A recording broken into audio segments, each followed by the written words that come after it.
The autumn wind carried dust and disappointment across the platform at Silver Butte Station, New Mexico Territory, 1883. Eleanor Nora Caldwell stood alone among her modest trunks, pressing a crumpled letter against her chest. The paper, worn soft from reading, held promises that now seemed as dry as the desert air whipping at her traveling dress.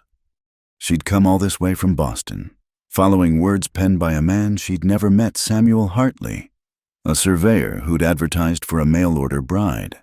Their correspondence had painted pictures of a new life, a small plot of land with water rights, and honest work in a growing town.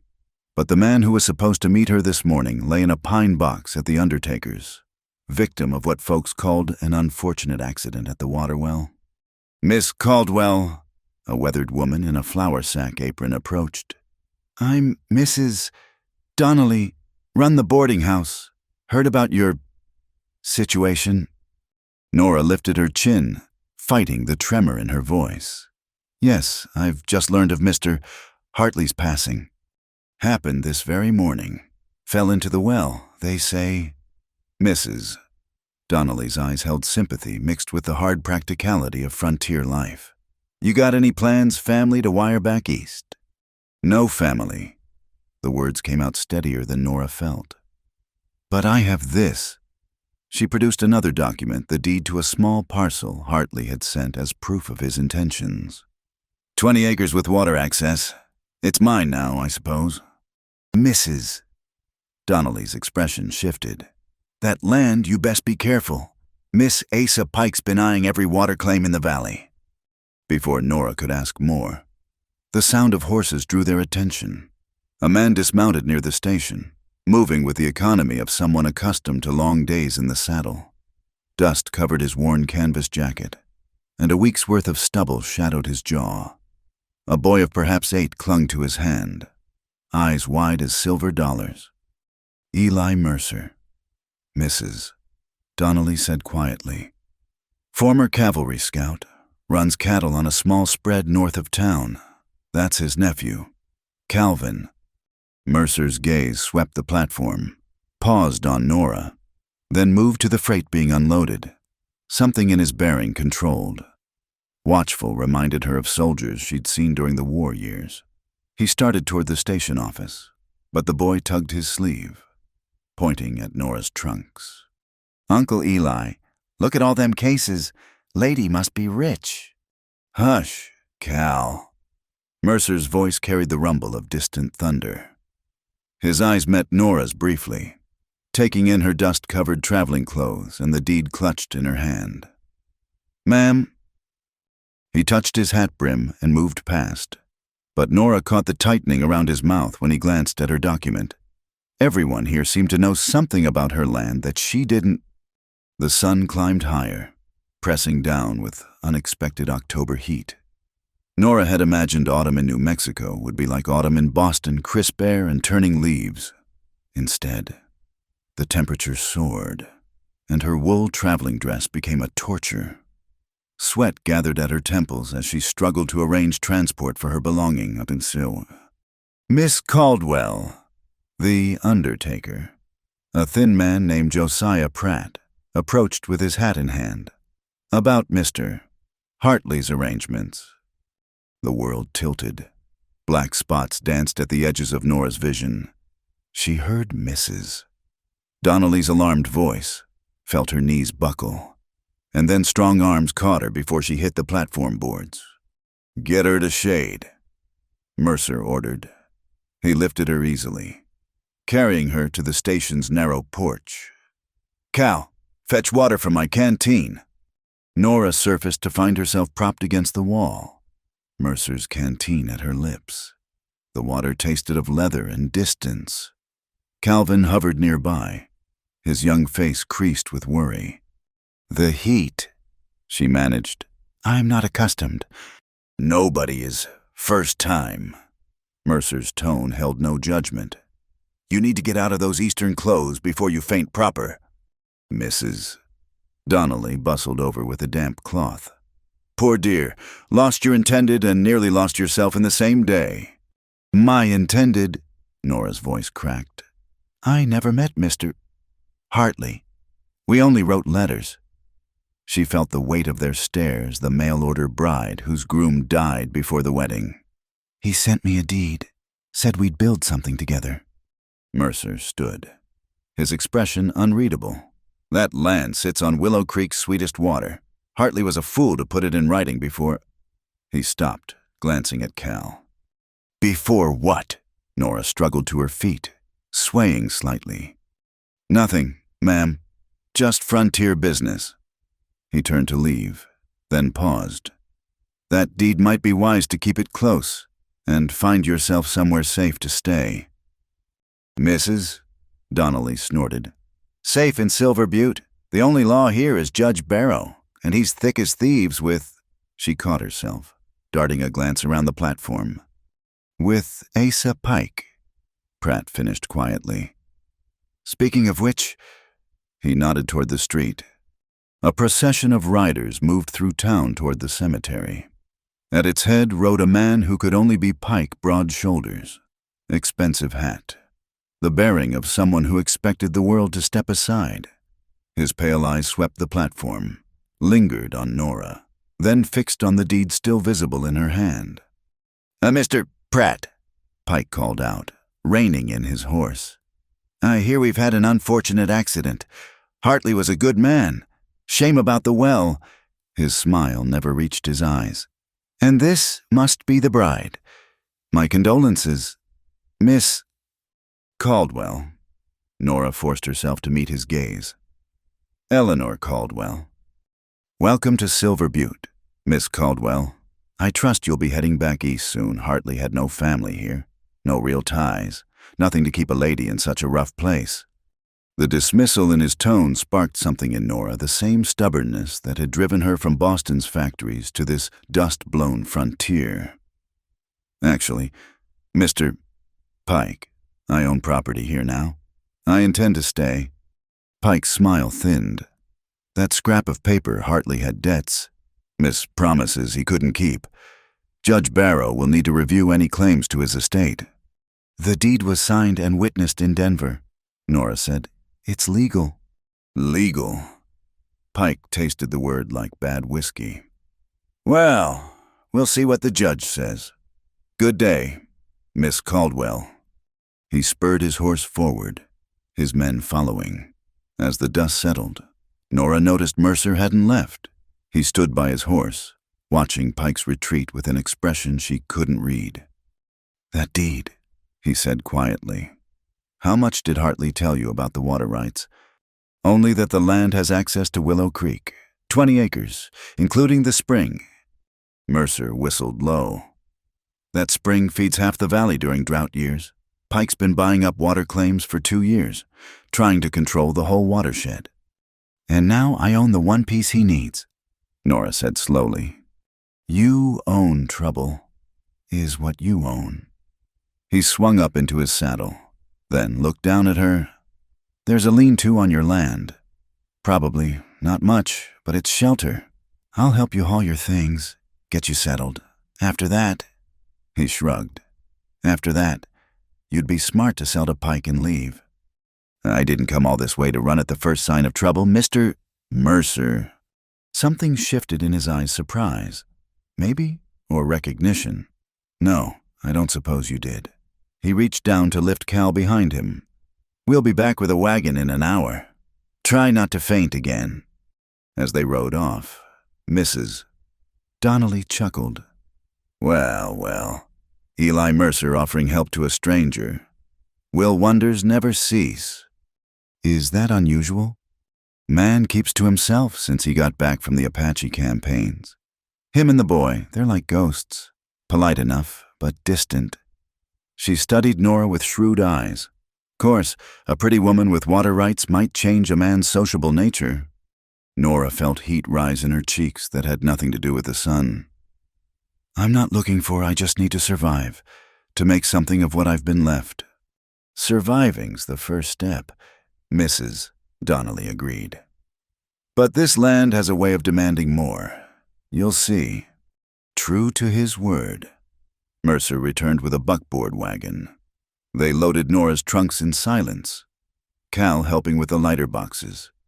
The boy chattered about horses and lizards, filling the awkward spaces between adults who didn't know how to talk to each other.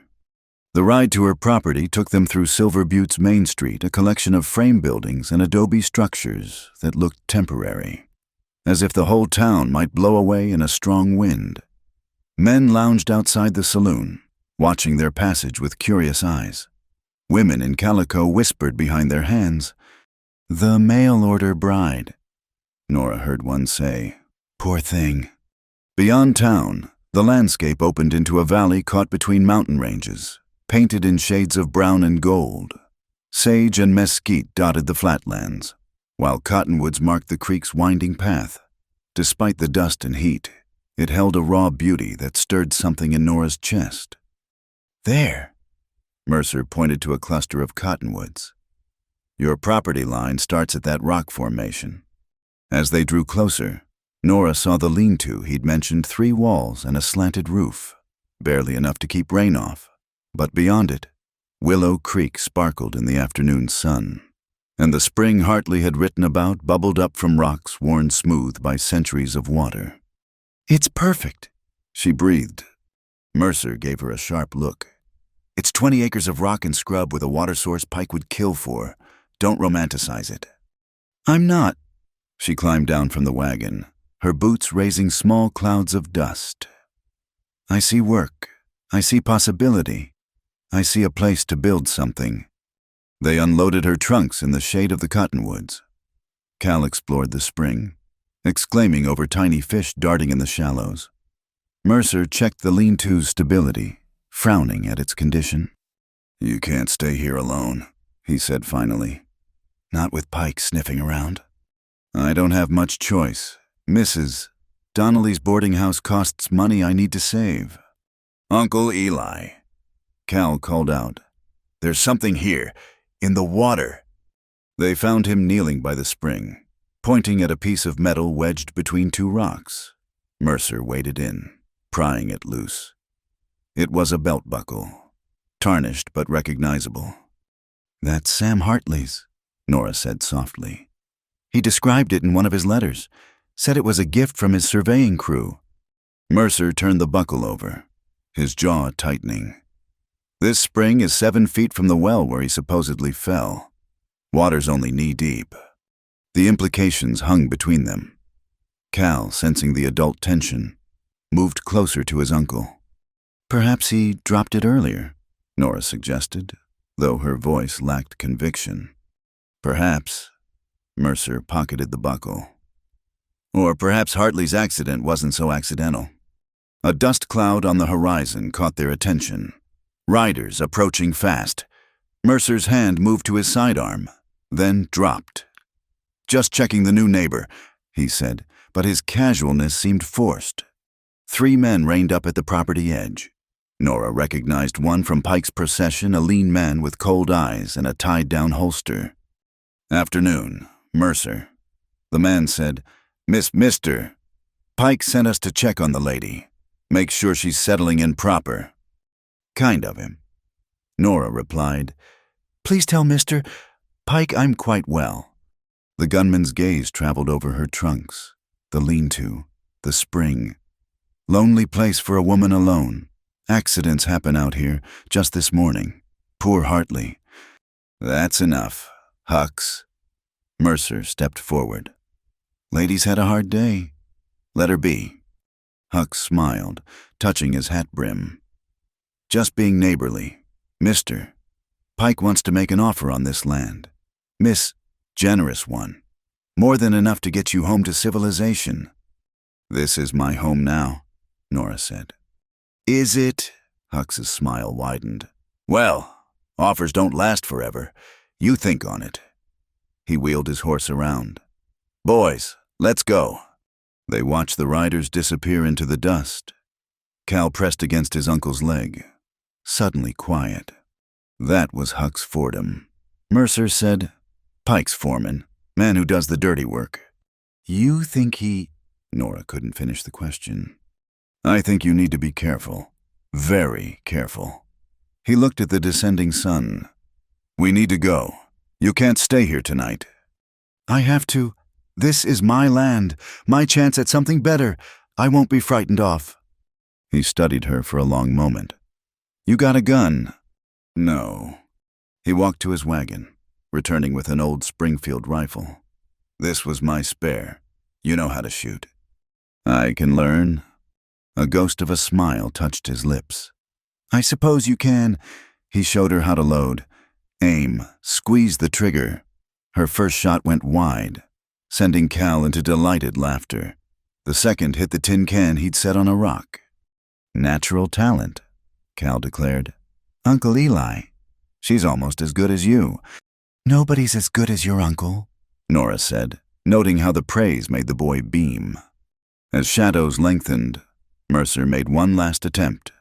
Come back to town, Mrs. Donnelly will give you credit. No. Nora stood by her lean-to, rifle in hand. I've run from things before. From poverty, from factories, from a life that was slowly killing me. I won't run anymore. He nodded slowly, as if recognizing something in her words. Light a fire before dark.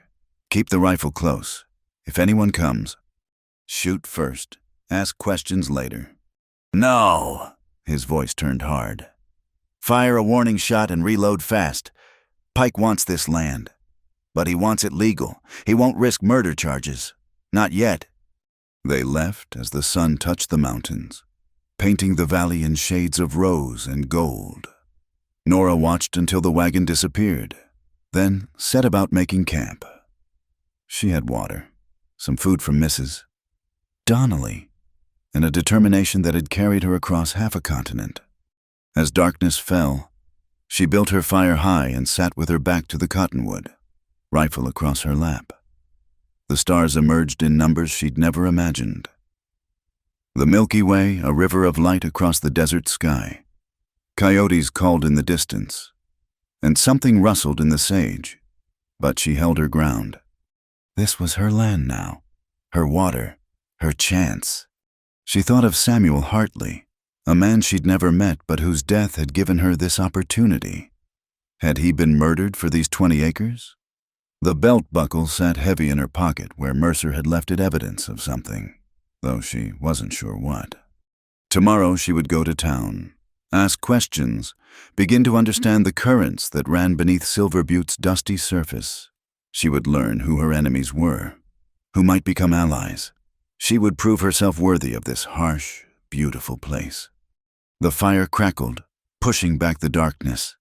Somewhere in that darkness, Asa Pike was planning his next move. But Eleanor Caldwell, mail-order bride, property owner, survivor would be ready. She'd come too far to fail now. Morning came with the smell of smoke and coffee. Eleanor woke stiff from sleeping against the cottonwood, her rifle still across her lap. The fire had died to embers, but someone had been here. A pot of coffee sat warming on the coals, and fresh boot prints marked the dust. Don't shoot. Eli Mercer's voice came from behind the lean-to. Thought you might need supplies. He emerged leading a pack mule loaded with lumber, canvas, and tools. Calvin bounced beside him, carrying a basket covered with checkered cloth. Mrs. Donnelly sent breakfast. The boy announced, and I helped Uncle Eli load the wood. We're going to fix your house. Eleanor stood slowly, working out the kinks in her back. Mr. Mercer, I can't pay for... Not asking you to. He began unloading the mule. Pike's men will come back. That lean-to won't keep them out. This will help. They worked through the morning, Eli showing her how to frame a proper shelter while Cal chatted about everything from lizards to his schoolwork. Eleanor learned that Eli had taken the boy in 2 years ago after Calvin's parents died of fever, that they ran 50 head of cattle on marginal land, and that Cal's greatest dream was to own a horse as fast as his uncle's mare. Miss Eleanor, you write real pretty, Cal said, spotting her journal among the unpacked trunks. Could you teach me Uncle Eli tries, but his letters look like chicken scratches. Calvin, Eli warned, but Eleanor saw the slight curve of his mouth. "I'd be happy to help with your letters," she said. In fact, an idea formed. I could teach other children, too. Start a small school. "We got a school," Cal said. "But Miss Patterson only comes 3 days a week, and she mostly teaches the town kids. Ranch children like me don't get much learning." By noon, they'd extended the lean-to into a proper dugout shelter, half buried in the hillside with a canvas roof and a real door. It wasn't fancy, but it would keep out wind, rain, and unwanted visitors. "Water," Eli said, wiping sweat from his brow. "You need to understand the water." He led her along the creek, showing her how the flow worked. "Your spring feeds into Willow Creek here. In dry years, it's the only reliable source for miles. Pike's been buying up land upstream, but without your spring, his holdings go dry by August. So he needs my land to complete his control." More than that, Eli knelt by the water, letting it run through his fingers. "Railroad's coming through next year. They'll need water rights for the steam engines. Whoever controls the watershed controls the fortune that follows." Eleanor felt the weight of Samuel Hartley's journal in her pocket. She'd found it that morning among her things, where she'd packed it with his letters. Mr. Hartley mentioned something about railroad surveys in his writings. Eli's head snapped up. "You have his papers." She showed him the journal, filled with surveyor's notes and calculations. Eli studied it, his expression darkening. "These aren't just land surveys. These are water table measurements, flow rates. And here," he pointed to a page of figures, payment records, A.P., $500 for adjustment of boundaries. Asa Pike. Has to be. He handed the journal back. "This is evidence of something bigger than just your 20 acres. A dust cloud announced visitors before they heard hoofbeats." Eleanor tucked the journal away as Judge Barrow arrived with 2 Pike men as escorts. The judge was a thin man with the face of an undertaker and clothes too fine for the frontier. "Miss Caldwell." He didn't dismount. "I'm Judge Barrow. The law in Silver Butte. Heard you're claiming the Hartley property." "Not claiming, owning." Eleanor produced the deed. "Legal and witnessed." Barrow barely glanced at it. "Hartley died with debts. Miss, the court may need to liquidate his assets. I'd hate to see you caught up in lengthy legal proceedings." "What debts?" Eli stepped forward.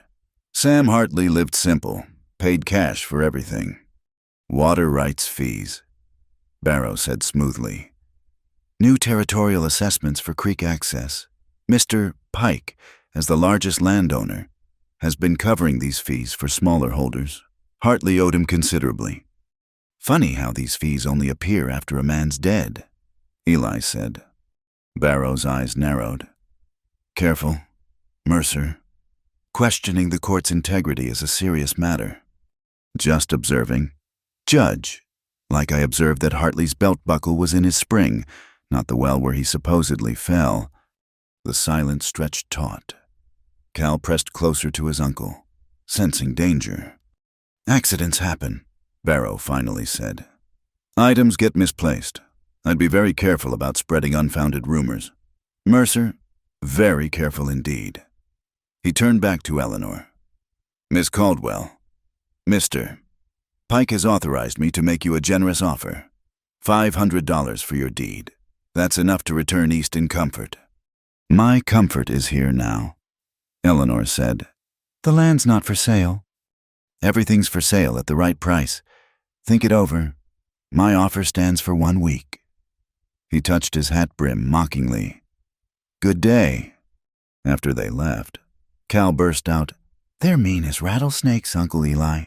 Why don't you—" "Because they're the law, such as it is," Eli said quietly. "And we aren't gunfighters. Cal, we're ranchers trying to survive." That afternoon, word of Eleanor's stand against Pike spread through town. Mrs. Donnelly arrived with her husband Patrick, a barrel-chested Irishman who ran the smithy. "Heard you're staying," Mrs. Donnelly said. "Thought you might need some civilized company." They brought news with their visit. A miner's child was sick with fever. The family couldn't afford the doctor from Cedar Falls, 50 miles away. I have some medical training, Eleanor said. From the factory dispensary back east. I could look at the child. Mrs. Donnelly exchanged glances with her husband. That'd be Christian of you, but folks might talk. Unmarried woman, visiting the mining camps.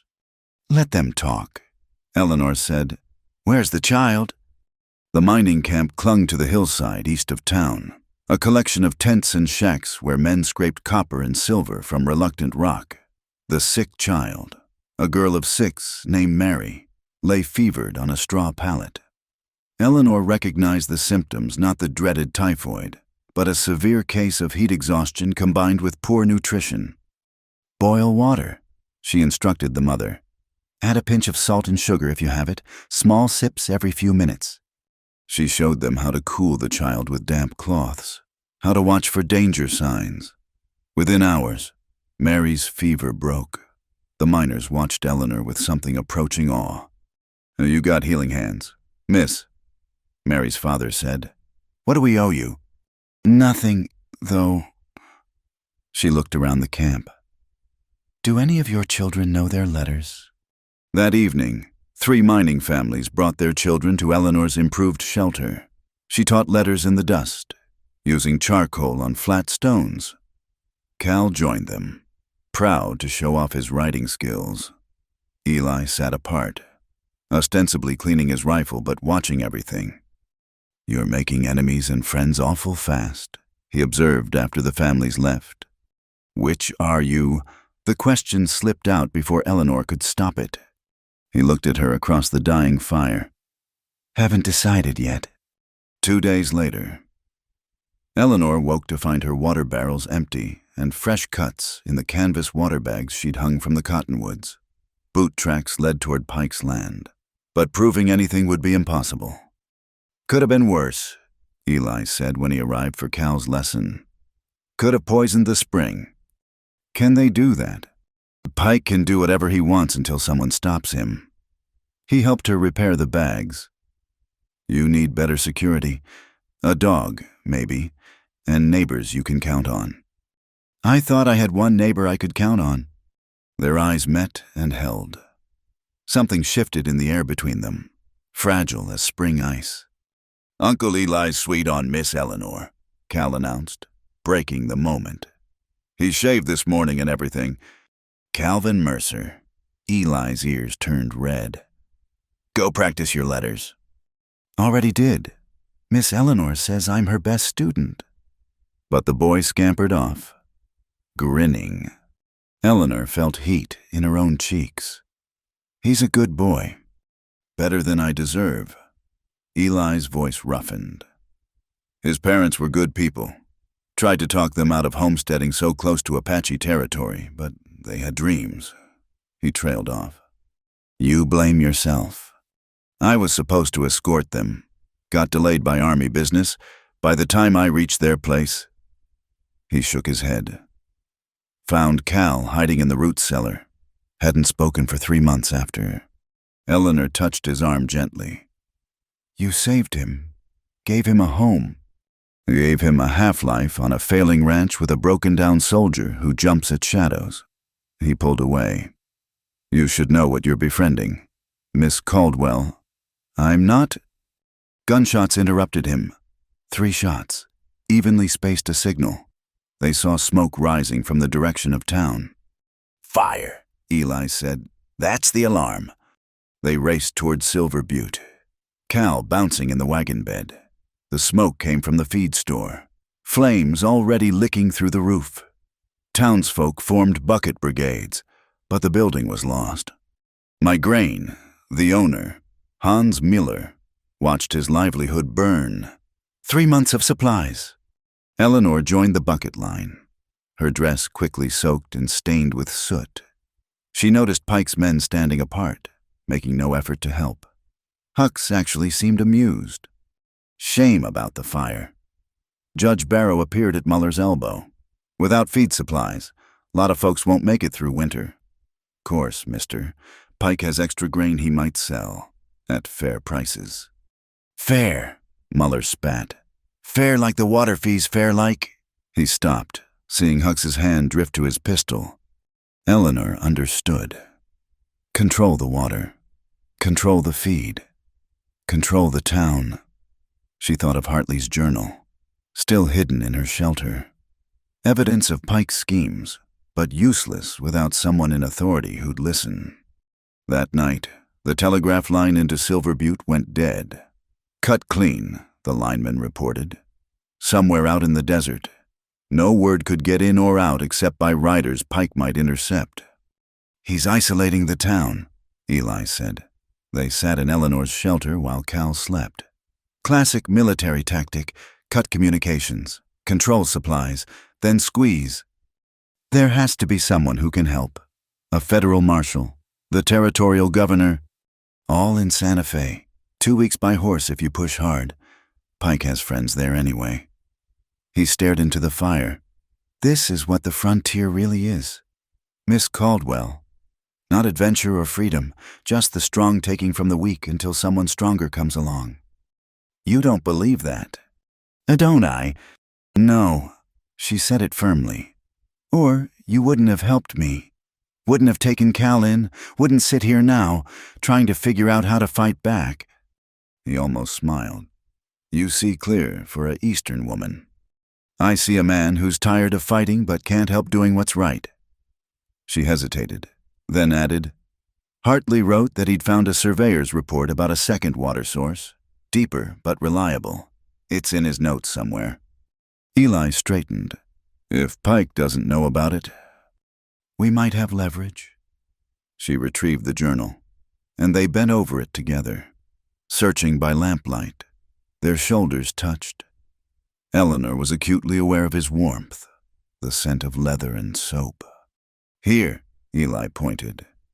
Underground river, feeds into the main water table. But look at the location. Eleanor's heart sank. Under Pike's current holdings. Which means he's been stealing water that should flow to everyone, redirecting the natural watershed. Eli's eyes gleamed. This is evidence of theft on a massive scale. Federal offense, interfering with water rights. But without the telegraph, I know someone who might help. Former Army surveyor, lives in Cedar Falls. If we could get him this journal. It's 50 miles through Pike's territory. I've ridden farther through worse. He stood. I'll leave before dawn. Take the journal to Captain Morrison. Have him verify Hartley's finding. He's still got federal authority. It's too dangerous. Maybe. But it's better than sitting here waiting for Pike to starve us out. He paused at the door. Eleanor, Miss Caldwell, if something happens. Nothing will happen, she said firmly. You'll go, get help, and come back. Cal and I will be fine. Cal and you. Something softened in his face. Take care of each other. After he left, Eleanor sat by the dying fire, the weight of responsibility settling on her shoulders. Tomorrow she'd face Pike's escalation alone, but tonight she'd felt something new, not just alliance, but connection. In Eli's careful presence, his protective anger, his reluctant hope. She'd glimpsed a future worth fighting for. Outside, coyotes called across the valley. The cut telegraph wire swayed useless in the wind. And somewhere in the darkness, Pike's men watched and waited. But Eleanor Caldwell had survived factories and poverty, crossed a continent on hope alone. She'd survived her first days in this harsh land. She'd found unexpected allies and maybe something more. She checked the rifle's load, banked the fire carefully, and prepared for whatever morning would bring. The water still flowed from her spring, constant and life-giving. As long as it ran, she'd hold this ground. The announcement came at dawn. Nailed to every door in Silver Butte, Judge Barrow's flowing script declared new water maintenance fees effective immediately, $20 per month for creek access, $50 for spring rights. For most families, it meant choosing between water and food. Eleanor stood with a crowd of ranchers and townfolk outside the courthouse. The notice crumpled in her fist. Mrs. Donnelly wept quietly while her husband calculated figures on a scrap of paper, his face growing darker with each sum. 3 months' earnings, Patrick Donnelly announced. That's what he's asking for water that's flowed free since creation. It's for maintenance of the water channels. Judge Barrow appeared on the courthouse steps, flanked by Pike's men. Improvements to ensure reliable flow for all residents. What improvements?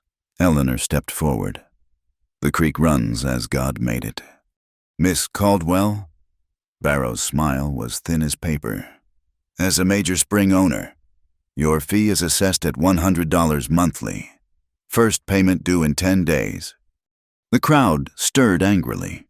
Someone muttered about tar and feathers. Hux's hand drifted to his pistol, and the muttering stopped. This is theft, Eleanor said clearly. You're charging us for water that's ours by right. Rights must be maintained through proper legal channels, Barrow replied.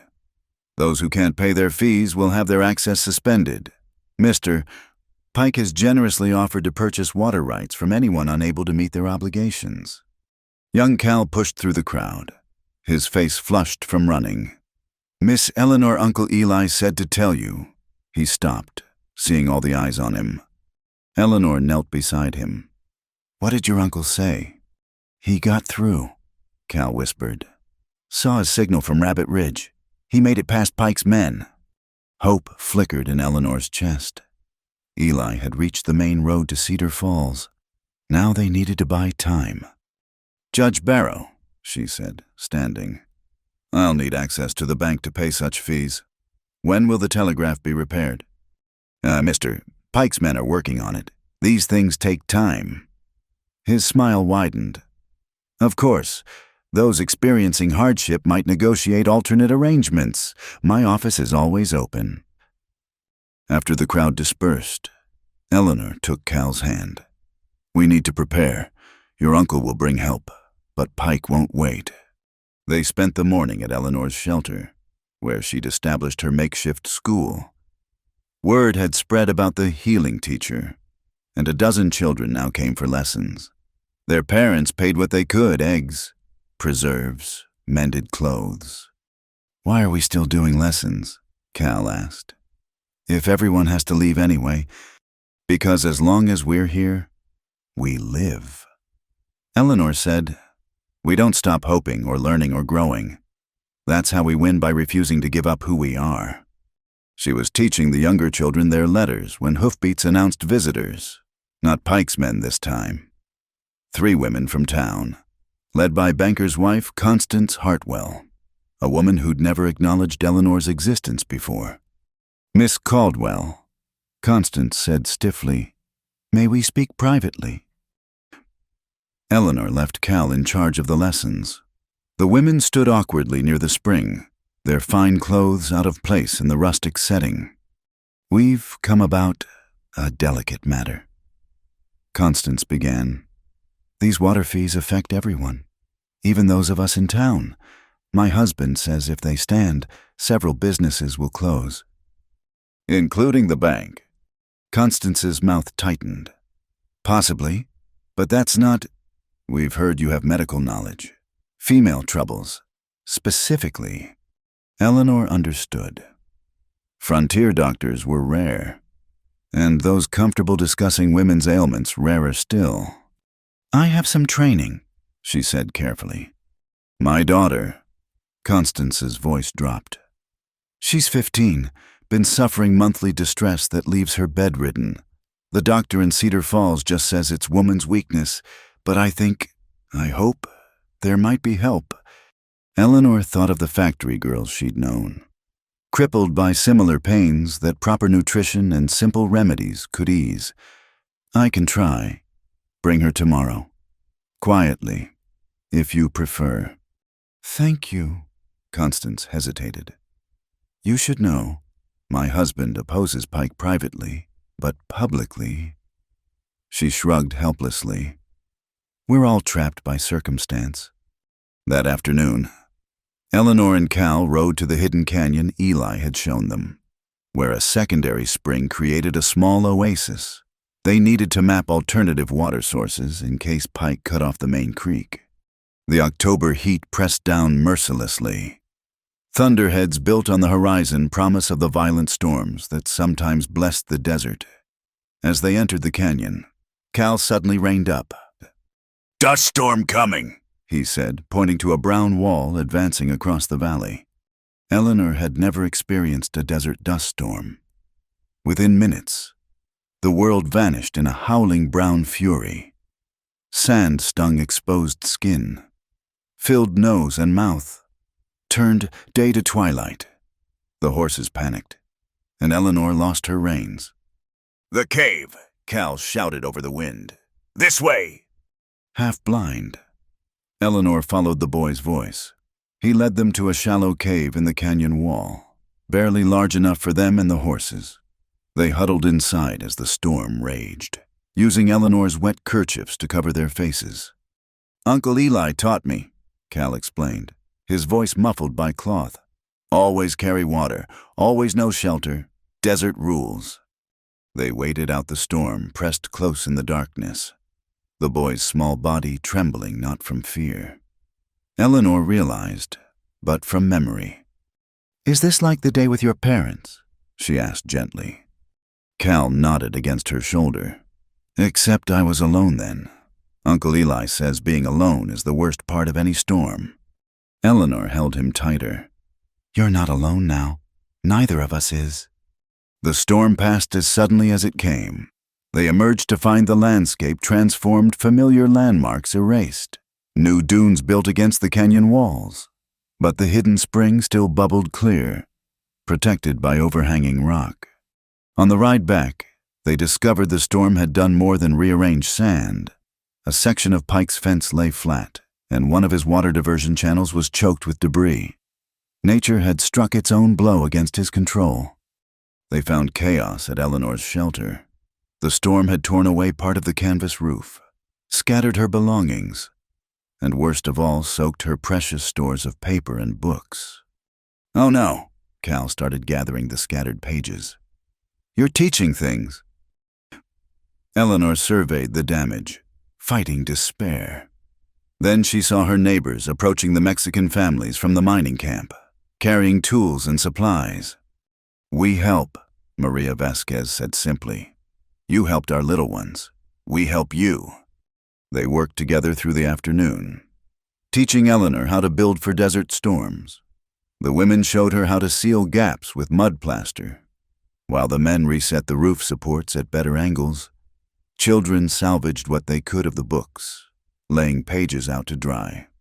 "Community," old Pedro Vasquez said, watching the work. "This is how we survive, not alone, but together." As the sun set, Eleanor had more than a repaired shelter. She had connections that went deeper than mere acquaintance. When Constance Hartwell arrived at dusk with her daughter, she found Eleanor teaching in a restored space, surrounded by people she'd once dismissed as beneath notice. The banker's daughter, Lucy, was pale and drawn, but curious about the unusual classroom, while Eleanor prepared willow bark tea and discussed dietary changes with Constance. Lucy joined Cal in showing the younger children how to form letters. "She's never been around common children," Constance whispered, watching her daughter smile for the first time in days. "Children are children." Eleanor replied, "They see each other clearer than we do." That night, exhausted but oddly content, Eleanor sat by her fire writing in her journal. The storm had tested them, but they'd survived through cooperation. Pike could charge for water, but he couldn't charge for community. A rider approached in the darkness, not Pike's men, but young Tom Chen from the Chinese laundry. "Miss," he said urgently. "My grandfather says come quick. Men gathering at Pike Ranch, many guns. They plan something for tomorrow." Eleanor's heart sank. Tomorrow was when Eli would return if he returned. Pike must know. Must be planning an ambush. "Can your grandfather get word to the mining camp?" she asked. Tom nodded. "Already done.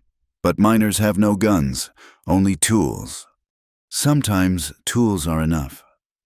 Eleanor made a decision. Tell everyone tomorrow we pay our water fees. Every person who can walk should come to town. Bring their payment to the courthouse. Make sure everyone knows." Tom looked confused, but nodded. After he left, Cal tugged Eleanor's sleeve. "We don't have money for fees." "No," Eleanor smiled grimly. "But Pike doesn't know that, and a crowd of desperate people at the courthouse might keep his men busy while your uncle returns." She spent the night preparing not weapons but bandages, medicines, food. If violence came, she'd be ready to heal rather than harm. But as she worked, she kept Eli's rifle close, cleaned and loaded. The desert had taught her its first real lesson. Today's storms came without warning, destroyed what they could, then passed. Those who survived were those who sheltered together, who rebuilt without despair, who understood that the landscape itself was neither friend nor enemy, but simply forced to be reckoned with. Dawn came pale and still. Eleanor dressed carefully in her best remaining dress, the mail-order bride presenting herself to claim her place in this harsh land.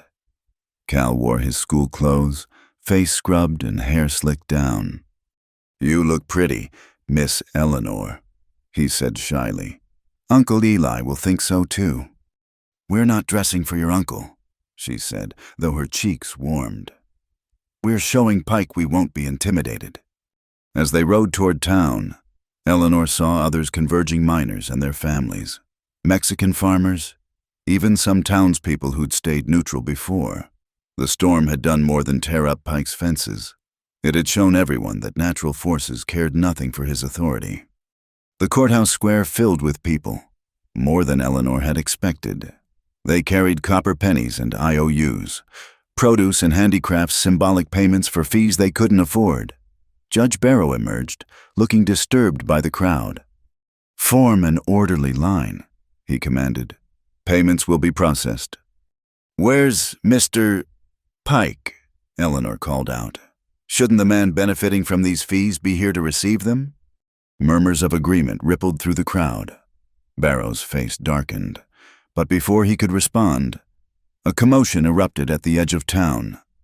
Riders approached from the east, not Pike's men, but Eli on his lathered horse, accompanied by 6 men in federal badges.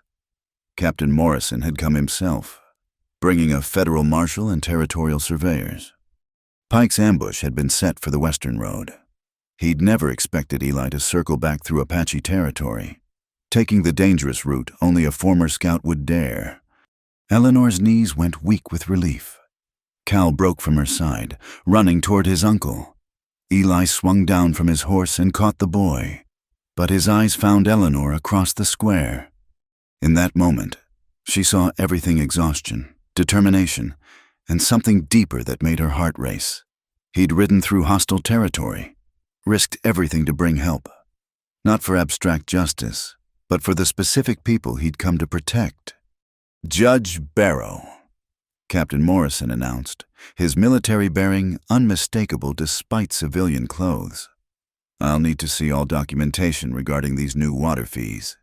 And someone send for Mr. Pike. We have federal questions about watershed modifications."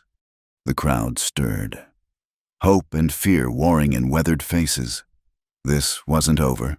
Pike still had money, men, and ruthlessness. But for the first time since Samuel Hartley's death, the scales of power showed signs of shifting. Eleanor stood straighter, feeling the weight of the rifle across her back and the greater weight of community support around her. Whatever came next, she wouldn't face it alone. The desert had taught her that survival meant more than individual strength. It meant roots that went deep, connections that held firm against any storm. Cal tugged her toward Eli, and she let the boy lead her. Time to stop being the mail-order bride standing apart. Time to claim her place fully in this raw, difficult, promising land. The ransom note arrived at dawn, tied to a rock thrown through Eleanor's window. The crash of breaking glass jerked her from sleep, hand instinctively reaching for the rifle beside her bed. In the pale morning light, she read Hux's crude writing, "Boy for the Journal, Elkhorn Canyon, sunset, come alone or he dies." Her hands trembled as she understood. Cal was gone. Eleanor threw on clothes and ran to the lean-to where Cal sometimes slept when he stayed overnight. His bedroll was cold. The canvas wall slid open. Small footprints showed where he'd been dragged out, trying to dig in his heels. The ride to Eli's ranch was the longest of her life. She found him already saddling his horse, face carved from stone. Word had reached him through Tom Chen, who'd seen riders in the pre-dawn darkness. "They took him while he slept," Eli said, checking his ammunition. "My fault. Should have kept him close after Pike's arrest." "Stop." Eleanor gripped his arm. "Blame won't bring him back. We need a plan." "Plan?" His laugh was bitter. "Hux wants the journal. Federal evidence. He thinks getting it back will somehow save Pike." He loaded his rifle with mechanical precision. "I'm going to Elkhorn. I'll trade myself." "No." Eleanor's mind raced. That's what he expects. You charging in, getting yourself killed? Think like a scout, not a grieving uncle. Eli's jaw clenched, but she saw him fight for control. "What do you suggest?" "First, we're not alone anymore." She pointed to riders approaching Mrs. Donnelly and her husband, the Vasquez brothers from the mining camp, Tom Chen and his grandfather. Word had spread fast. "Second, I know Elkhorn Canyon. I gathered herbs there last week. There's more than one way in." Mrs. Donnelly dismounted, carrying a medical bag. "Federal marshals riding hard from Cedar Falls, but won't make it by sunset. Captain Morrison's gathering men, but Cal doesn't have that kind of time." Eleanor finished. "So we handle this ourselves." Old Chen spoke quietly in Chinese to his grandson, who translated. "Grandfather says Hux has 6 men. They made camp at the canyon's narrow end, where one gun can hold off an army, but—" He listened again. "But the old mine shaft opens above their position, from the copper days." Eli's head snapped up. "The Esperanza mine, I remember. Played out 15 years ago, but the shaft's still there." "Then we divide." Eleanor said, "Some create a distraction at the canyon mouth. Others use the mine to get above them." "Too dangerous," Eli protested. "That shaft's probably half collapsed." "I've been in worse." Pedro Vasquez interrupted. "Before ranching, I worked the Comstock. My brother, too. We can navigate a shaft." Eleanor felt hope kindle. "Then here's what we do." They spent the morning preparing. Eleanor ground herbs for smoke signals while Mrs. Donnelly assembled medical supplies. The men cleaned weapons and studied the canyon's geography. Through it all, Eli moved with deadly calm that worried Eleanor more than rage would have. "He's strong," she told him as they worked. "Smart and brave. He'll survive until we reach him." "He shouldn't have to be brave," Eli said quietly. "He's 8 years old. He should be worried about lessons and fishing, not surviving kidnapping." As afternoon shadows lengthened, their ragtag rescue party moved out. Eleanor had changed into borrowed miner's clothes pants and a rough shirt that scandalized Mrs. Donnelly but made climbing possible. She carried the journal Pike wanted, but also a duplicate she'd carefully created, copying key pages while altering crucial details. The storm from 2 days ago had left new patterns in the sand, but Elkhorn Canyon remained a knife slash through red rock, narrowing to a gap barely wide enough for 2 horses abreast. Perfect for ambush, perfect for holding hostages. They split 3 miles out. Eli led Tom Chen and Patrick Donnelly toward the main approach, making no effort to hide their dust trail. Eleanor joined the Vasquez brothers and old Chen in circling to the abandoned mine. The Esperanza's entrance was a black mouth in the cliff face, partially collapsed but passable. Pedro lit a miner's lamp, revealing timber supports gray with age. "Stay close," he murmured. "Test every board. If it starts to shift, move fast forward, never back." The shaft angled down, then leveled into a drift following a played-out vein. Their lights caught quartz gleams in the walls and disturbed bats that exploded past in a rush of wings. Eleanor forced down fear. thinking only of Cal somewhere below. They'd gone maybe 300 yards when they heard Cal's voice. Thin but defiant. "You're stupid if you think my uncle's coming alone. He was a scout. He knows better." The sound of a slap made Eleanor bite her lip. Hux's voice drifted up through a ventilation shaft. "Smart mouth will get you hurt, boy. Your uncle better appreciate what I'm offering." "Move quiet now," Pedro whispered. "The gallery should be just ahead." They emerged onto a ledge inside a natural cavern. Below, Hux's camp spread across the canyon floor. 6 men, horses, and Cal tied to a wagon wheel. The boy's face showed bruises, but his eyes remained bright, scanning the cliff walls. Eleanor's heart clenched, seeing him hurt, but alive. She forced herself to study the layout tactically. The kidnappers had chosen well rock walls on 3 sides. Clear firing lines to the canyon entrance, but they hadn't looked up. A whistle echoed through the canyon, Eli's signal. He was in position. "Boy for the book," Hux shouted toward the canyon mouth. "Show yourself. Mercer." Eli appeared on horseback, silhouetted against the late afternoon sun.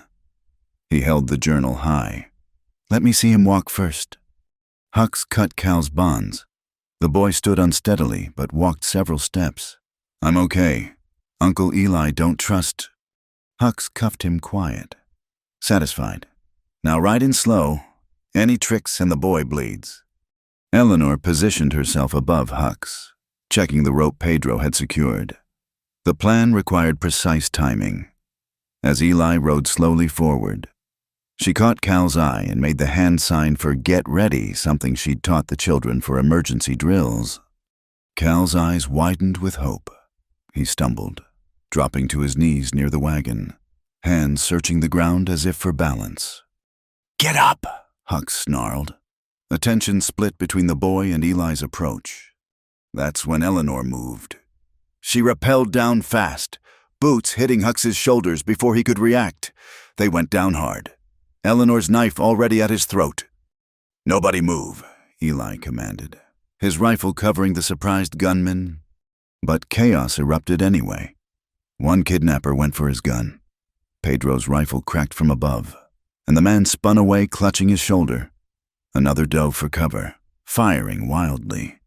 Tom Chen and Patrick burst from the opposite canyon wall where they'd climbed unseen. In the confusion, Cal rolled under the wagon. He'd found what he was searching for, a sharp rock, and was sawing at another prisoner's bonds. Eleanor hadn't noticed the second captive in the shadows, but Cal had? "Don't move!" Eleanor hissed at Hux, but he bucked hard, trying to throw her off. They rolled in the dust, fighting for the knife. His greater strength began to tell, the blade turning toward her throat. A rifle butt cracked across Hux's skull.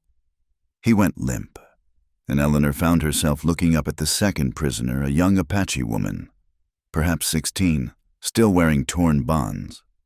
"He took me 3 days ago," the girl said in accented English. The boy shared his water. Gunfire echoed off canyon walls as Eli and the others battled the remaining kidnappers, but positioned above and around them. The rescuers had every advantage. Within minutes, 3 gunmen were down with wounds, the others throwing away weapons. Eleanor ran to Cal, gathering him close. He hugged her fierce, trying not to cry. "I knew you'd come. Both of you. I was brave like you said." "Too brave," she said, voice thick. "Next time, yell for help before they take you." Eli reached them, dropping to his knees to embrace them both. For a moment, they knelt there, a family forged in crisis, while around them friends secured prisoners. "The journal," Eleanor started. "Doesn't matter," Eli said roughly. "Nothing matters but—" He stopped, looking at them both with naked emotion. "Nothing matters but family." The Apache girl stood apart, watching warily. Eleanor rose, approached slowly. "What's your name?" "Ayana. My father trades horses at Fort Stanton. These men—" She gestured at Hux. "They wanted to sell me south." Eleanor's stomach turned. She'd heard whispers of such trafficking, but never imagined it so close. "We'll get you home. You're safe now." "The boy was kind," Ayanna said, looking at Cal. "Gave me his biscuit, tried to cut my ropes. Brave for one so small." As they prepared to leave the canyon, herding prisoners, Eleanor noticed Eli studying the journal she'd dropped in the fight. His expression was strange. "This isn't the real one," he said quietly. She met his eyes.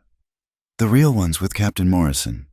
I made copies, changed some details. Thought if we had to trade. You protected the evidence while risking yourself for Cal." Something deep moved in his eyes. "Eleanor Caldwell, you're a wonder." Federal marshals met them at the canyon mouth. Having ridden hard after receiving word, they took custody of Hux and his surviving men, gathering evidence of crimes beyond kidnapping. The trafficking ring Ayanna represented just one victim of. The ride back to Silver Butte should have been triumphant. They'd saved Cal, captured Hux, exposed another of Pike's criminal enterprises, but Eleanor sensed the weight on Eli's shoulders. The way Cal stayed quiet despite his rescue. That night, she kept them both at her shelter. Cal fell asleep between them by the fire, exhausted by his ordeal. Eleanor treated his bruises while Eli stood guard, unable to settle. "He'll have nightmares," Eli said. "This kind of thing marks a child." "He'll have love too," Eleanor replied. "And examples of courage. That marks deeper." Eli turned from the window. "When I saw that note, knew they had him." His voice broke. "I would have traded anything. Given Hux the journal, my life, anything." "I know. But you knew better. Made a plan. Gathered help." He sat beside them, careful not to wake Cal. "I've been alone so long, I forgot what it means to have partners." Eleanor touched his hand. "You're not alone anymore."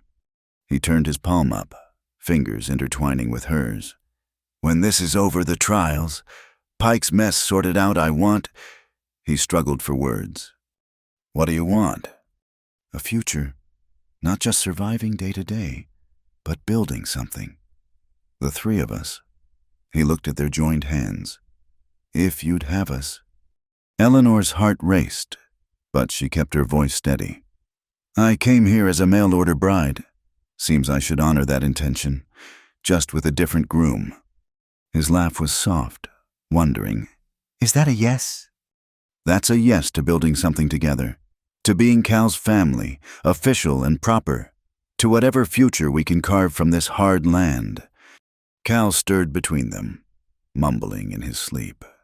They both reached to soothe him, hands meeting over the child who'd brought them together. Uncle Eli Cal's voice was drowsy. "Did Miss Eleanor say yes?" "Eavesdropping. Scamp." Eli ruffled his hair. "Wasn't sleeping. Was waiting to see if I could call her Aunt Eleanor." Eleanor's eyes misted. "You can call me whatever feels right." "Ma," Cal said quietly. "If that's okay, I remember my first ma, but—" He yawned hugely. "But I think she'd want me to have another one." Outside, rain began to fall, the rare blessing that would refill streams and settle dust. Eleanor listened to it drum on the roof, feeling her own drought-stricken heart begin to bloom. They'd fought for water rights and won, fought for justice and seen it served, fought for family and found it in unexpected forms. Tomorrow would bring Pike's trial, Hux's testimony, the long work of rebuilding a community free from tyranny. But tonight, they were simply three people who'd chosen each other, sheltering together while clean rain washed the valley. Tomorrow's battles could wait. Eleanor felt Eli's arm come around her shoulders, felt Cal relax into deeper sleep between them. This wasn't the life she'd imagined when she'd answered a stranger's advertisement. It was harder, more dangerous, more complex. It was also more real than any dream. And she wouldn't trade it for all the peaceful futures she'd once envisioned. Here, in the storm-washed desert, she'd found her place, her people, her purpose. The rain intensified, promising flash floods by morning. But for now, it was simply blessing. washing away blood and dust, preparing the ground for new growth. Like the desert itself, they'd survived by adapting, by sending roots deep, by sheltering together through the worst. Dawn would come. With it, new challenges, but also new possibilities, flowing like water through a valley too long parched, bringing life wherever it touched. The storm that had blessed them with rain turned vicious by midnight. Flash floods roared through the arroyos, and Eli's ranch house, already weathered by years of neglect, began to fail. Water poured through gaps in the roof as support beams groaned ominously. "We need to move," Eli said, grabbing essentials. The barn's on higher ground, built stronger. They splashed through knee-deep water. Cal on Eli's shoulders and Eleanor carrying what supplies she could salvage. The barn loomed dark against lightning-lit sky, but its thick walls promised shelter. Inside, they found others had the same idea. The Vasquez family huddled in one corner, the Chinese laundry workers in another. Mrs. Donnelly was tending to an injured miner whose shack had collapsed.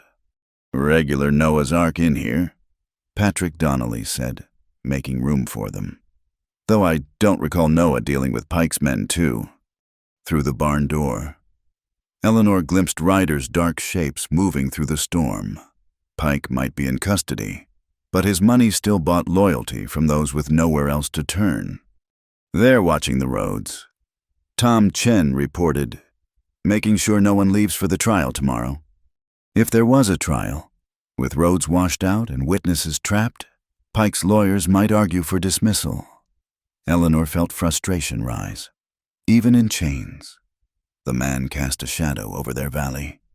Eli settled Cal in the hayloft where other children were gathered, then returned to Eleanor's side. His clothes were soaked through, highlighting the lean strength she'd come to rely on. "We're sitting ducks if they decide to rush us," he said quietly. "Then we make sure they don't." She studied their makeshift fortress. "How many fighters do we have?" "Maybe 6 who can shoot straight. 10 if you count the women." "Count us," Maria Vasquez said firmly. "We didn't survive Apache raids and mine collapses to cower from hired thugs." They organized watches, distributed what weapons they had. Eleanor found herself beside Eli at a hay door, watching rain sheet across the landscape. In the darkness between lightning flashes, she saw him clearly, not the closed-off scout she'd first met, but a man who'd learned to open his heart despite the risk. "Scared?" he asked. "Terrified," she admitted. "But not of them, of losing what we've built." "We won't lose it." His hand found hers in the darkness. "Not the water rights, not the community, not—" He paused. "Not us." Thunder crashed, covering her reply, but she squeezed his fingers. In the loft above, she heard Cal reading to younger children, his voice steady despite the storm. Her heart swelled with pride for their brave boy. "Riders coming," Pedro called from his watch post. They tensed, weapons ready. But the approaching group carried torches and a white flag Hux himself, flanked by federal marshals. "Need shelter," the lead marshal shouted over the storm. "Prisoners agreed to turn state's evidence, but we need somewhere secure until morning." Eleanor felt Eli stiffen beside her. Bringing Hux here, among families he'd terrorized, seemed dangerous, but the marshals were soaked and struggling, their prisoner in chains, but still a flight risk in the chaos. "Bring them in." Old Chen decided, even snakes deserve shelter from floods. They made space, keeping Hux under heavy guard. The former foreman sat silent, water dripping from his hat, eyes avoiding the families he'd threatened. "Why turn witness?" Eleanor asked the marshal. "Pike sold him out," the man replied. "Soon as we arrested Hux, Pike's lawyer claimed he was a rogue element, acting without authority. Man figured if he's going down anyway, might as well take the boss with him. No honor among thieves." Eleanor studied Hux, seeing not a monster but a weak man who'd chosen easy cruelty over hard righteousness. In the end, Pike's money hadn't bought even loyalty. The storm raged on, But inside the barn a strange peace settled. Enemies and friends sheltered together, united by the greater threat of nature's fury. Maria Vasquez even brought Huck's water, though her eyes remained cold. "You took my cousin's ranch," she said simply. "Burned him out for Pike. But I'm not you. Drink." Near dawn, the rain finally ceased. Water still ran high, but the immediate danger had passed. As gray light filtered through cracks in the walls, Eleanor realized they'd survived more than a storm. They'd proven that community was stronger than division, that mercy could coexist with justice. "Miss Eleanor," Cal climbed down from the loft, hay in his hair. "Can we go home now?" Home. The word hung between the three of them. Eleanor, Eli, and Cal. Eli's ranch house was damaged. Eleanor's shelter probably washed away. But home was more than building. "We'll build new," Eli said, reading her thoughts, better than before. "Together," Eleanor added. "The trial?" Huck spoke for the first time, voice rough. "I'll tell everything. Pike's schemes, the water diversions, even—" He glanced at Cal. "Even Hartley. That was Pike's order. Man was going to expose everything." Eleanor felt cold satisfaction. Samuel Hartley would have justice after all. The marshals prepared to move out, taking Hucks to the courthouse. As they left, the former foreman looked back. "The boy," he said to Eli. "I'm sorry. Orders were just to scare him, but—" He shrugged. "No excuse. Just sorry." Eli nodded once, accepting what apology could be offered. It wasn't forgiveness, some things cut too deep, but acknowledgement that even broken men could choose better.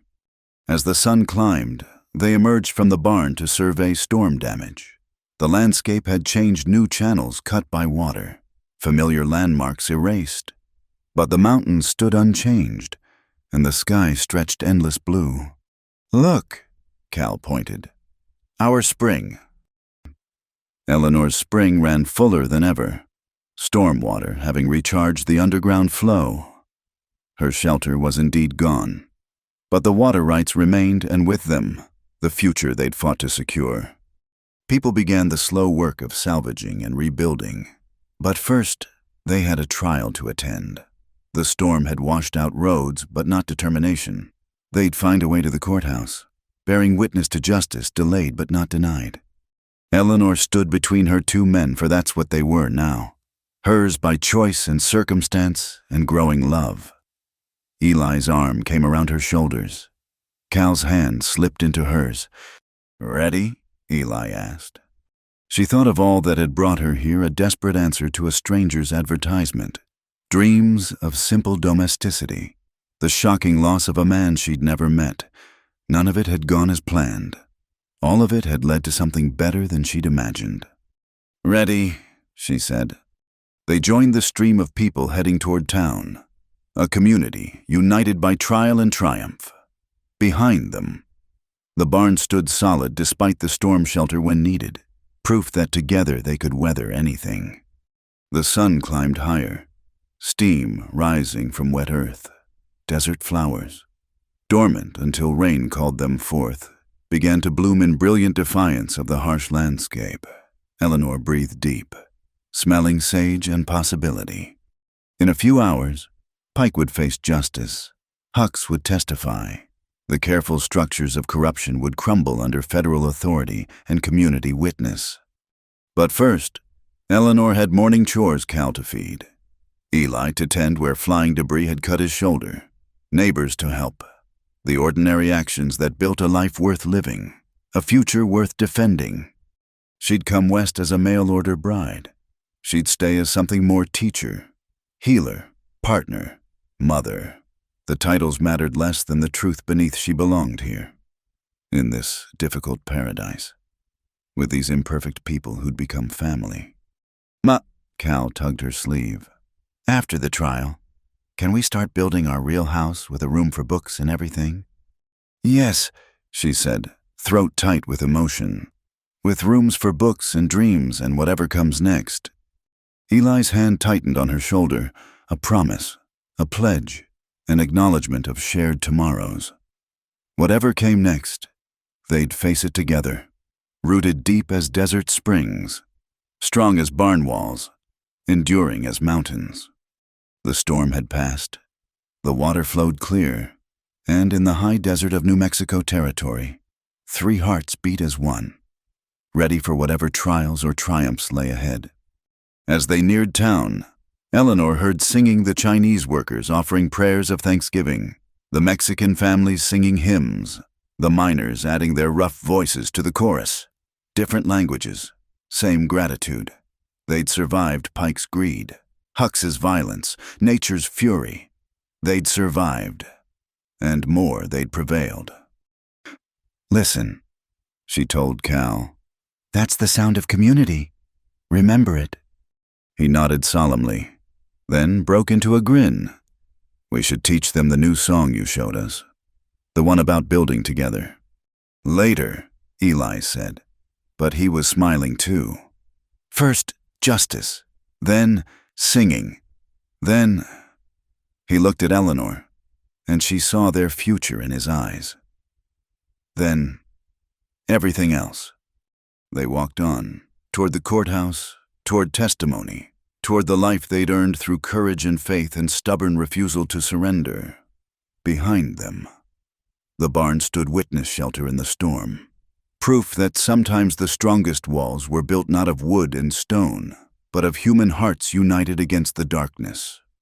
The water flowed, the community endured, and love, tested by fire and flood, emerged stronger than ever. Today, justice. Tomorrow, building. Forever, together. The courthouse square blazed under an October sun that seemed determined to bake away any memory of last night's storm.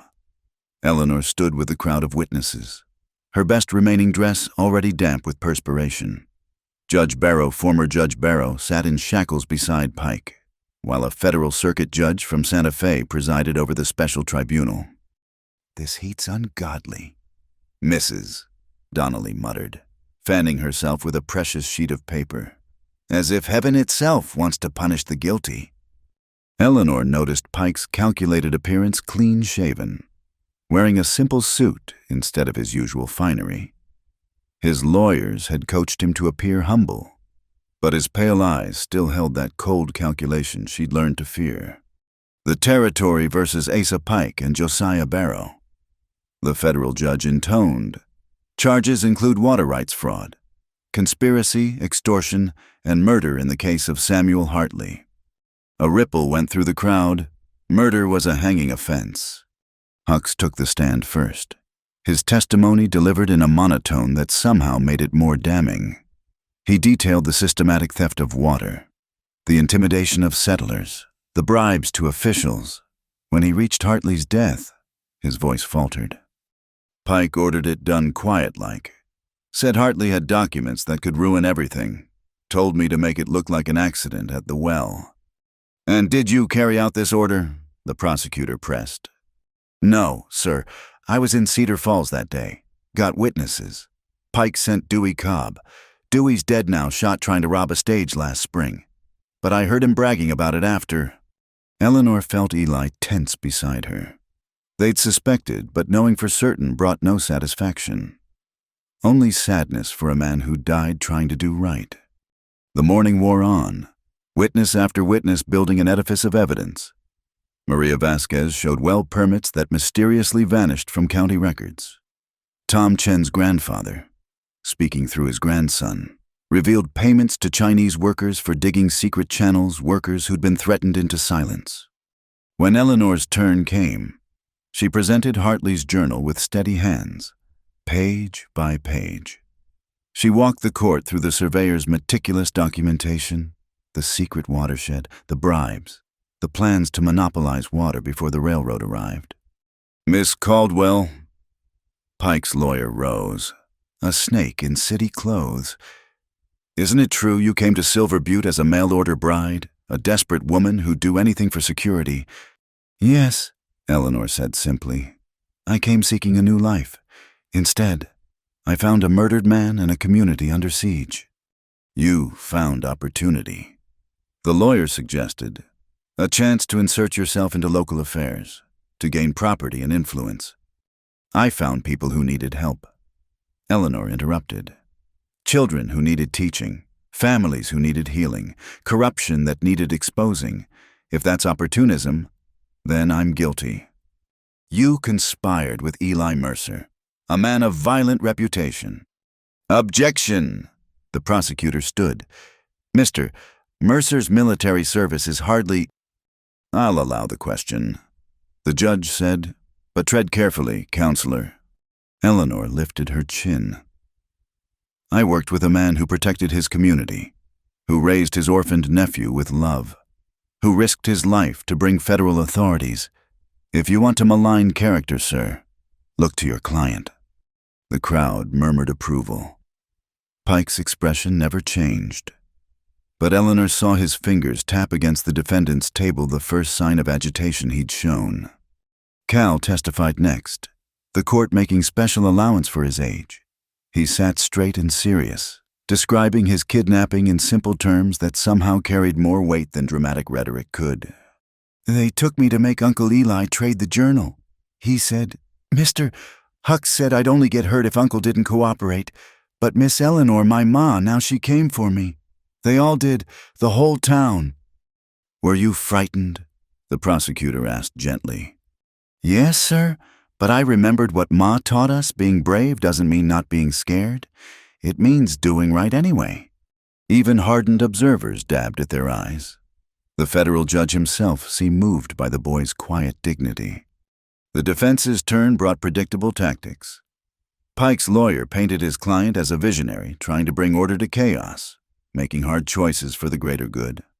Barrow's attorney claimed his client was merely following territorial guidelines, unaware of any criminal conspiracy. Then Pike himself took the stand. He was magnificent in his calculated humility. Eleanor had to admit. He spoke of building Silver Butte from nothing, of the sacrifices he'd made to bring civilization to wilderness. His voice broke, speaking of settlers he'd helped, though Eleanor knew every kindness had come with chains attached. Yes, I aggregated water rights, he admitted, but only to ensure efficient distribution.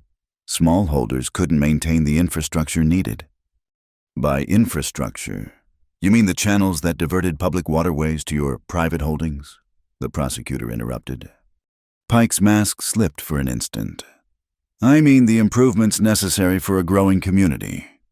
Improvements that coincidentally positioned you to sell water to the railroad at enormous profit. I'm a businessman, sir. Profit allows philanthropy. Allows murder. You mean— The prosecutor held up Hartley's journal. Samuel Hartley threatened your profits, so you had him killed. That's a lie. Pike's control cracked. I never ordered Hux's trying to save his own skin by— He stopped, realizing his mistake. If he hadn't ordered it, how did he know what Hux had said? The rest of his testimony unraveled from there. The prosecutor, armed with Eleanor's carefully preserved evidence, picked apart every claim. By the time Pike stepped down, his guilt hung in the air like smoke.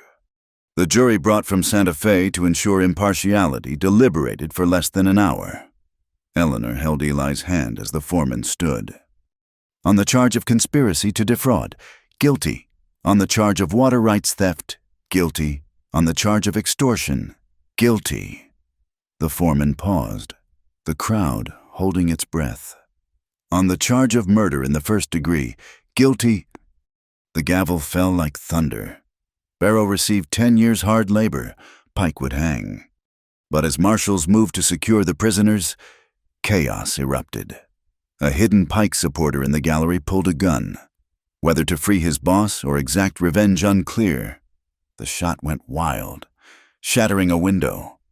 Eli moved faster than thought, shoving Eleanor and Cal down while drawing his own weapon.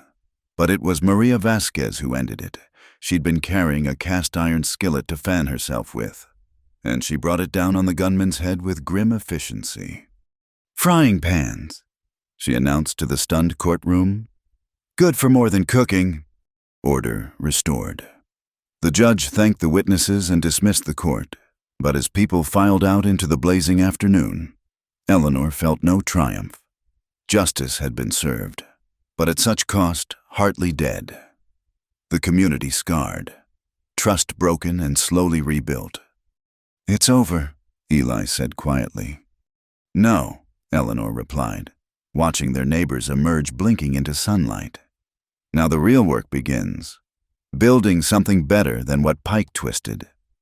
That evening, the town held an impromptu celebration at Chen's restaurant, the Chinese community, no longer relegated to shadow existence, shared tables with miners and ranchers, music spilled from opened doors, fiddle mixing with air hus, Spanish guitars with harmonicas. Eleanor found herself pulled into a dance, Eli's arm sure around her despite his protestations that scouts didn't dance. Cal darted between couples, laughing with other children finally free to just be young. "You did it, Mrs." Donnelly said, catching Eleanor between songs. "Stood up to Pike from the very start, gave the rest of us courage." "We all did it," Eleanor corrected. "Every person who refused to break, who helped a neighbor, who spoke truth. Pike thought he owned this valley, but he never understood water can be diverted, but it always finds its way." As the night deepened, people drifted home to begin the tomorrow's work of rebuilding. Eleanor, Eli and Cal walked slowly toward their temporary lodgings, the boy drowsing against Eli's shoulder. "The water rights revert to original claims," Eli said. "Your 20 acres are clear, plus Hartley had claims we didn't know about. You're a woman of property now."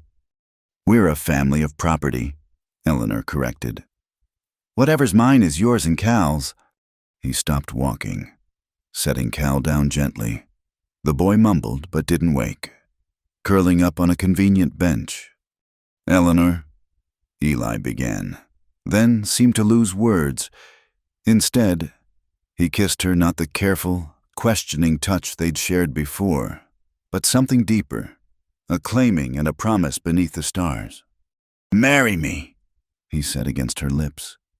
"Not because you came here as a bride, not because it's practical, because I can't imagine facing tomorrow without you, because Cal needs you, because I—" "Yes," Eleanor interrupted.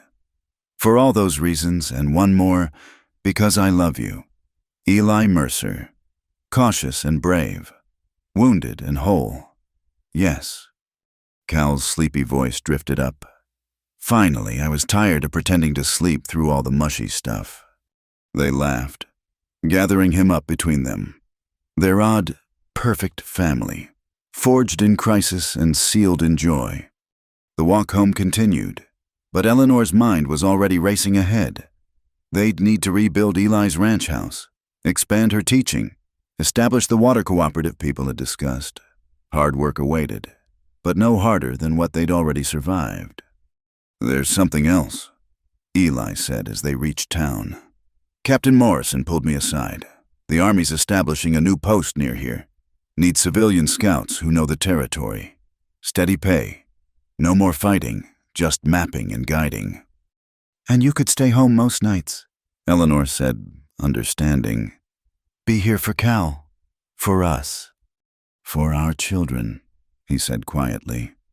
"All of them. However many we're blessed with." Eleanor's heart turned over. From mail-order bride to mother of a dynasty, the West transformed people in unexpected ways.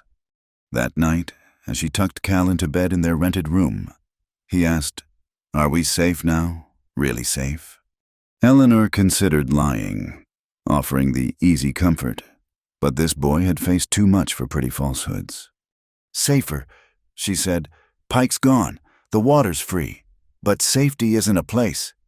Cal, it's people who love you, work worth doing, truth worth telling. It's what we build together." He nodded, satisfied.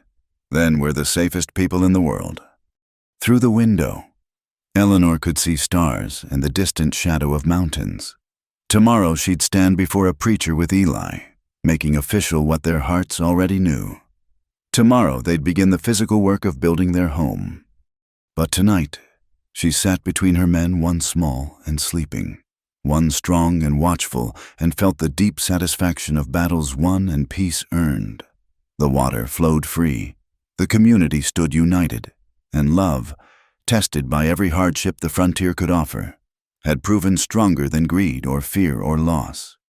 She'd traveled across a continent following words on paper, seeking security in a stranger's promise.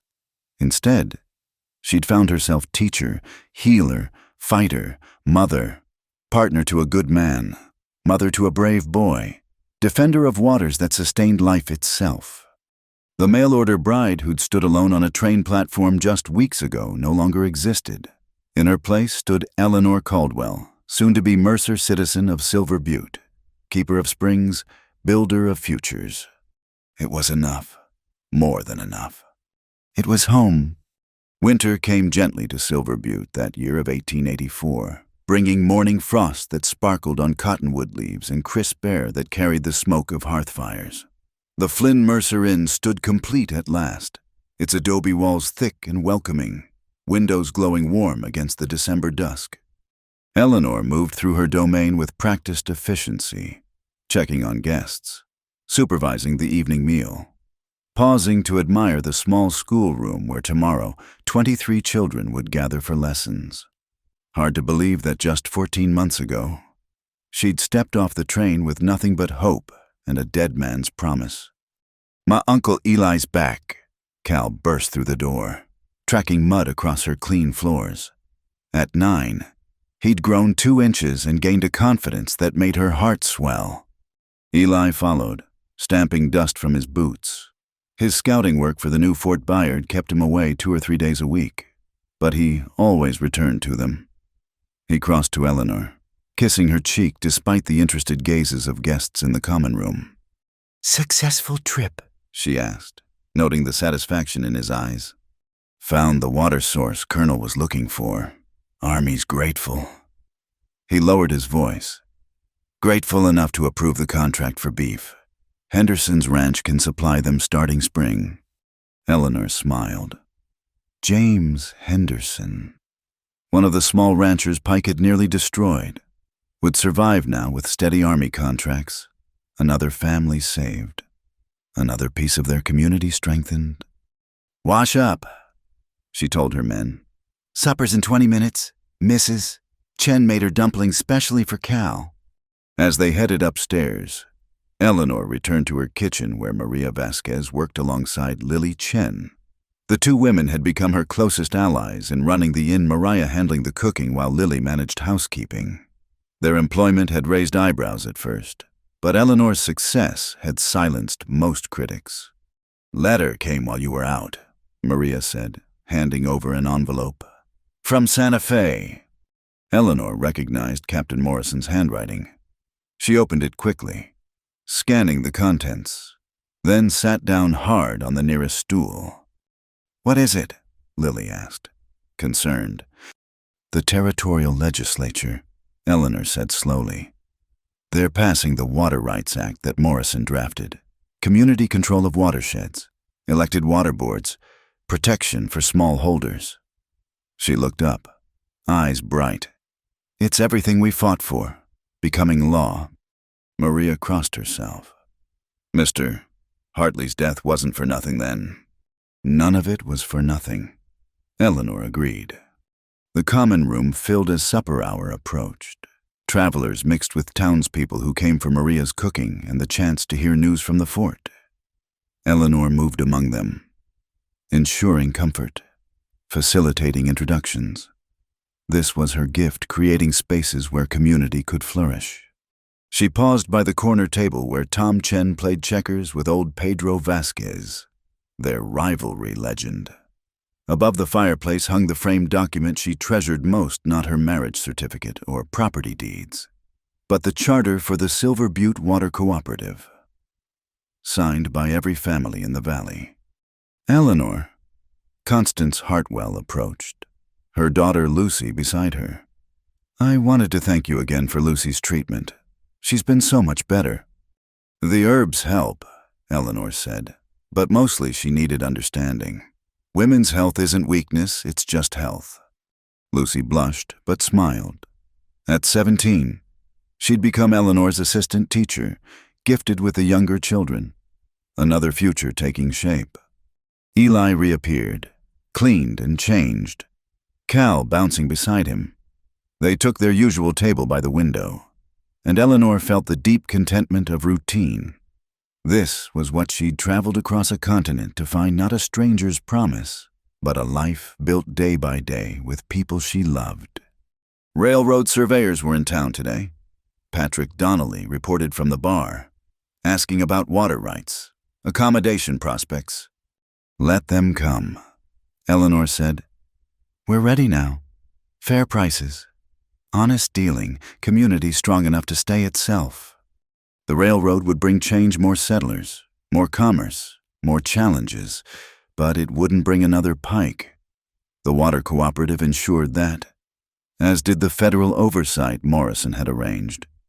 Silver Butte would grow on its own terms. After supper, the common room transformed into an impromptu social hall. Someone produced a fiddle, another a guitar. Music filled the space while children played games in the corner under Cal's supervision. He'd become the unofficial leader of the town's youth, organizing everything from spelling bees to exploration expeditions. Eleanor found a moment to slip outside, needing air and quiet. The December night was sharp with stars, the Milky Way a bright river across the sky. She walked to the well, the same well where Samuel Hartley had supposedly died, now properly maintained and serving the inn's needs. Thought I'd find you here, Eli said, joining her. You always come here when you're thinking deep. I was remembering, she admitted. That first day, standing on the platform, if someone had told me I'd run an inn, teach school, help write water law, marry a broken-down scout and raise his nephew, Eli added. Never broken, she corrected firmly. Wounded, maybe, but never broken. He wrapped his arms around her from behind, and they stood together in comfortable silence. Then Eleanor felt it a flutter in her belly, tiny but unmistakable. She'd suspected for weeks but hadn't been sure until now. Eli, she said softly, remember what you said about children, all we'd be blessed with. His arms tightened. Eleanor? By summer, July, I think. He turned her to face him, wonder written across his features. You're sure? As sure as a woman can be about such things. She smiled at his expression. Cal's going to be a big brother. He'll be impossible. Eli laughed. Teaching the baby to ride before it can walk, telling it stories about fighting outlaws, teaching it to be brave. Eleanor said, to stand for what's right, to build instead of tear down. They returned to find the inn in full celebration, someone's birthday providing excuse for extra merriment. Cal ran to them immediately. Where were you, mister? Henderson's telling stories about the Apache Wars, but Uncle Eli tells them better. Then let Mr.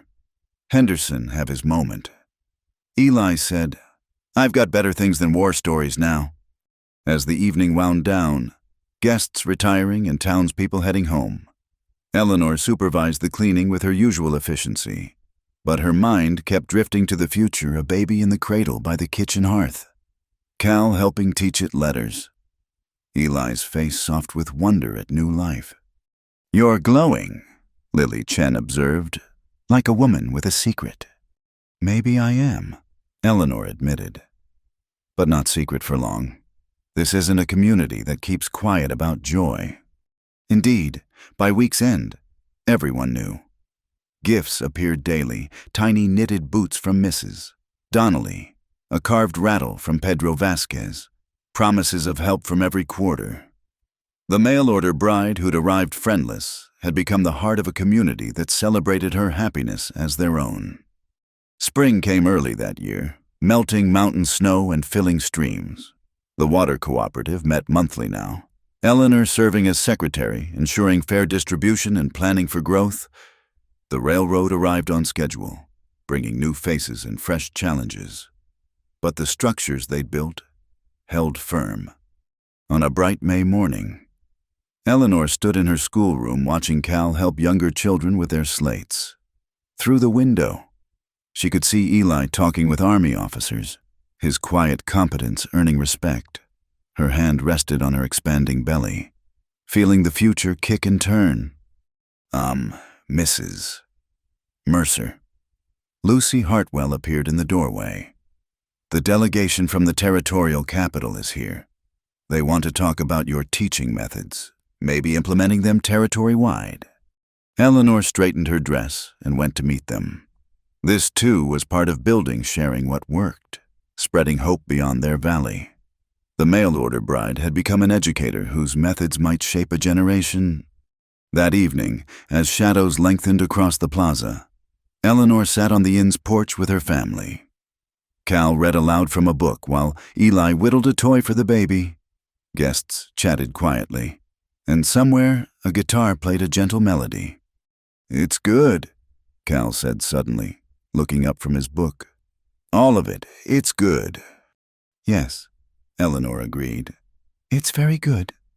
She thought of Samuel Hartley, whose death had brought her here, of the women in Boston factories who'd never breathe free air, of all the mail-order brides who'd found heartbreak instead of hope.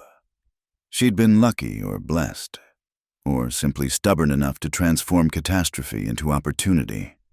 The water still flowed from her spring, now properly channeled and shared. The inn prospered. The school grew, the community strengthened daily, and at its heart, 3 souls who'd chosen each other despite every reason not too soon to be 4.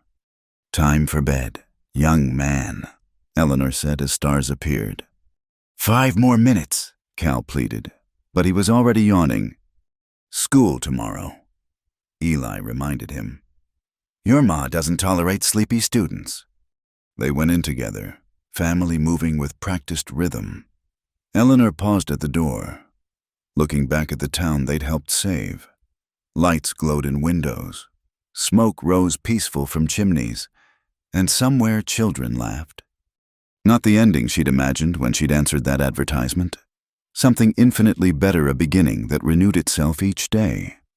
A love that grew like water from deep springs, a future bright with possibility. The mail-order bride had found her place at last, and it was home. Thank you so much for listening to this story of love and perseverance in the American frontier. I'd love to know where you're listening from. Please share in the comments below so we can connect and discuss what this tale meant to you.